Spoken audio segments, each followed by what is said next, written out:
Dans cette vidéo, on va voir une application des formules d'Euler.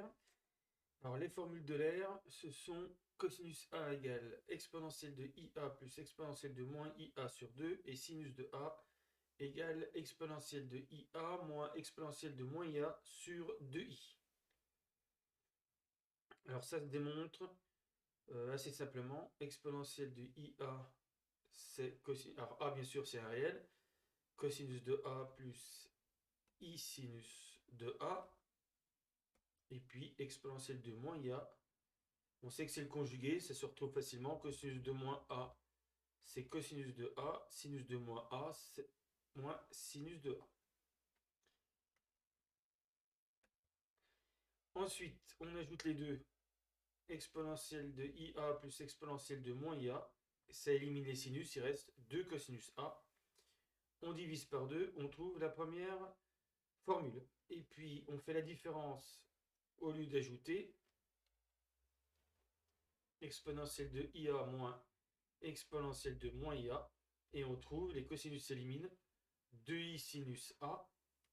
On divise par 2i et on trouve la deuxième formule de l'air. Alors, application, trouver l'intégrale entre 0 et pi sur 2 de cosinus cube x dx. Alors, sous cette forme, il est impossible de trouver une primitive de cosinus cube de x. On sait que la dérivée de sinus x, c'est cosinus x. Et que plus généralement, la dérivée de sinus de ax plus b, c'est a dérivée de sinus, donc cosinus de ax plus b. Donc il faudrait essayer d'avoir que des termes de la forme cosinus ax plus b ou sinus ax plus b pour avoir des primitives de la forme sinus ou cosinus de ax plus b. Donc c'est ce qu'on va essayer de faire, c'est ce qu'on appelle linéariser cosinus cube de x. On va essayer de l'écrire en fonction de cosinus de ax plus b. Alors comment linéariser cosinus cube de x? Eh bien ça veut dire cosinus de x au cube.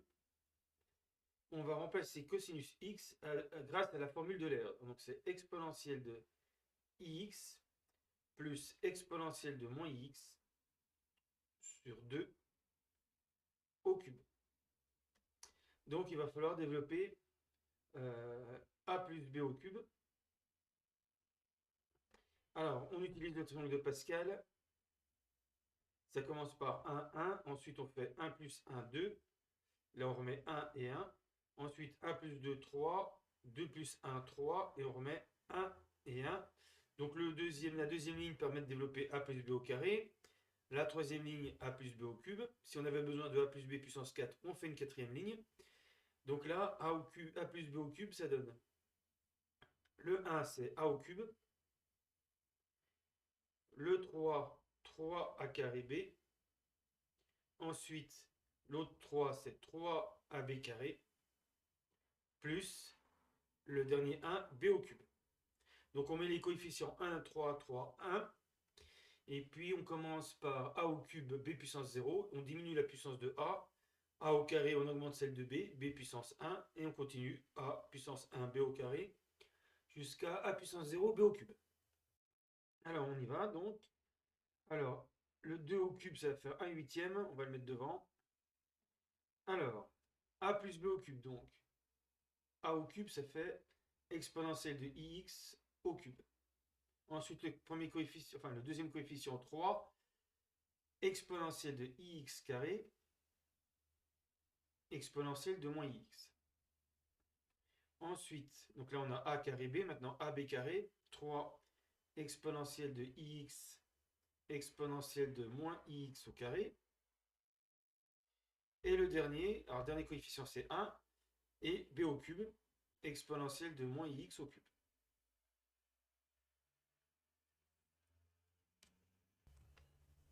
Alors ce qui donne, après simplification, exponentielle de 3x plus 3. Donc là, on a exponentielle de i, alors 2x moins x, ça fait exponentielle de ix, plus 3 exponentielle de moins x, plus exponentielle de moins 3x. Et on rappelle que cosinus de a, alors je vais mettre même 2 cosinus a égale exponentielle de ia plus exponentielle de moins ia. On va réutiliser une deuxième fois. On a déjà utilisé au départ cette formule en remplaçant cosinus x en fonction des exponentielles. Là, on va recommencer. Alors, il suffit de regrouper ces deux-là et ces deux-là, puisque ils sont de la forme exponentielle de IA plus exponentielle de moins IA. Donc 1 huitième. Donc je regroupe exponentielle de 3x plus exponentielle de moins 3x plus 3 facteurs de exponentielle de ix plus exponentielle de moins ix. Donc d'après la formule de l'air, 1 huitième. Là j'ai 2 cosinus de 3x plus 3 fois 2 cosinus de x. Je peux écrire cosinus de 3x sur 4 plus 3 cosinus de x sur 4. Et donc là, j'ai fini de linéariser cosinus cube de x. J'ai plus que des cosinus de ax plus b, donc cosinus 3x plus 3 cosinus de x sur 4. Et donc maintenant, pour trouver une primitive, ça va être assez simple. J'ai ici un quart. Donc, primitive de cosinus 3x, si je prends sinus 3x en dérivant, ça va faire 3 fois cosinus de 3x à cause du 3 devant le x. Donc, il faut que je divise par 3. Plus, par contre, 3 cosinus x, là je peux prendre 3 sinus x.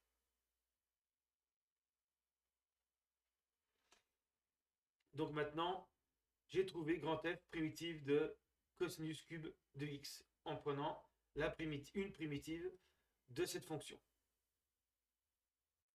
Donc maintenant que j'ai une primitive, le reste va être simple. Intégrale de 0 à pi sur 2 cosinus cube de x, c'est f de pi sur 2 moins f de 0. Donc f de 0, sinus de 0 vaut 0, donc ça vaut 0.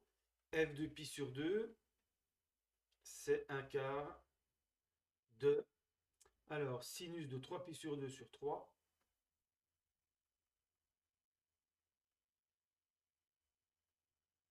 plus 3 sinus de pi sur 2.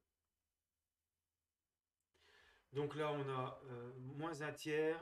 Sinus de 3 pi sur 2, ça fait moins 1, donc ça fait moins 1 tiers, plus 3, et le tout multiplié par un quart.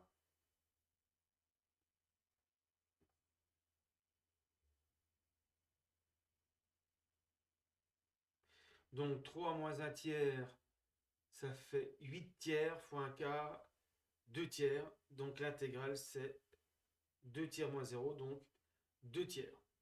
Donc voilà comment on peut calculer l'intégrale de 0 sur l'intervalle de n'importe quelle puissance, cosinus puissance n de x ou sinus puissance n de x, on applique cette méthode.